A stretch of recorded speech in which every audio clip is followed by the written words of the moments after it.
Thank you, Mr. Chairman. I want to subscribe to the comments that Jim Risch indicated about support across our country for the help that your respective agencies have provided for our economy and for the people who work in our economy. I also recognize there have been more than a few glitches and concerns and errors that have occurred, but I'm thinking about the banana stand on Arrested Development. If they went from 2 customers to 2,000 customers, it would make it kind of difficult for the guy dipping the bananas in the chocolate sauce and the peanuts and so forth. And you have had to staff up very quickly, and I think what you have done has been to rescue many jobs for our country, and I appreciate that very much. What I hear as I talk to people in our small business community is how much they appreciate these loans, but also they're beginning to be concerned about whether or not they're going to be qualified for forgiveness. And they note that in some cases they tried to rehire employees.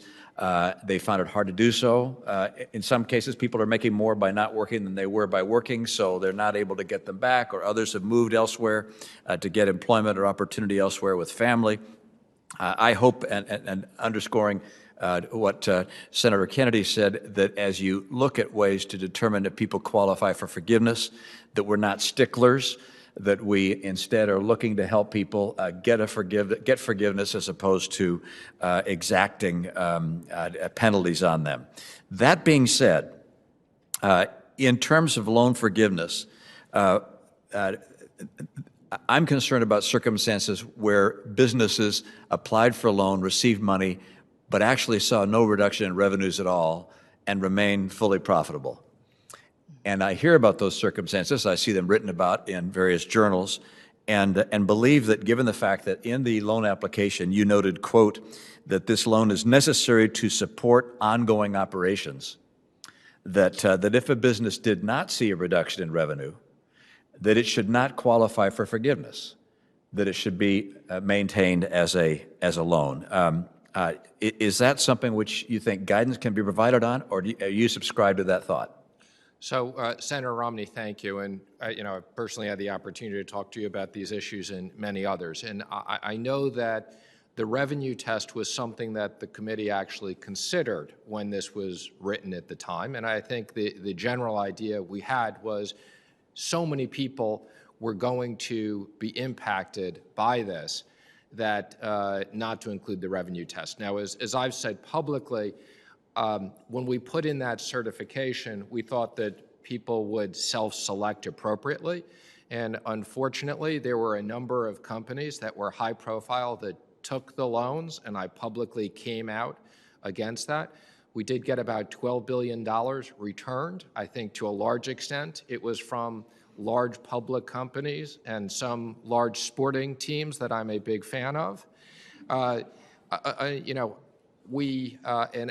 had many discussions with many people on this committee on a bipartisan basis about this test on the certification. We made a judgment that the majority of the small businesses, 98% by number, were under 2 million and most likely legitimately took it, so we issued a safe harbor. And on 2% of the loans that are the larger loans, we will do a review. Some of that will be an automated review, and we hope to have the proper balance on that. Away from that, there will be a more general audit just to make sure that there's not fraud and other things. But I look forward to speaking to you and others on this issue. Thank you. Mr. Secretary, you noted in your opening comments that we expect a strong phased recovery in the third and fourth quarter, that there has been substantial cash resources of our consumers, and that we expect a dramatic improvement in quarter 3 and quarter 4. So I'm puzzled by the statement that you make that we're going to need a stimulus to get the economy going again. I understand very much that there are going to be certain sectors of the economy, hospitality and so forth, that will need ongoing help, but there may be small businesses that will need help, and therefore we may want to extend the PPP program beyond the end of the month. But do you believe that we're going to need a stimulus, or is the economy poised to come back again with those outliers? Is the economy poised to come back without further stimulus? Well, I said it's one of the things we want to consider, and the reason not to jump into CARES 4 is hopefully we won't need a CARES 5 and a CARES 6. I do think the economy is going to rebound significantly, but I'd also say there is still significant damage in parts of the economy, and we're going to consider using all of our fiscal tools, working with Congress to make sure that we restore this economy back to where it was and where it should be, and to make sure that the many Americans that still don't have jobs get back their jobs. So we look forward to your business experience and working with you and others to make sure we do this appropriately. Thank you, Mr. Chairman. Thank you.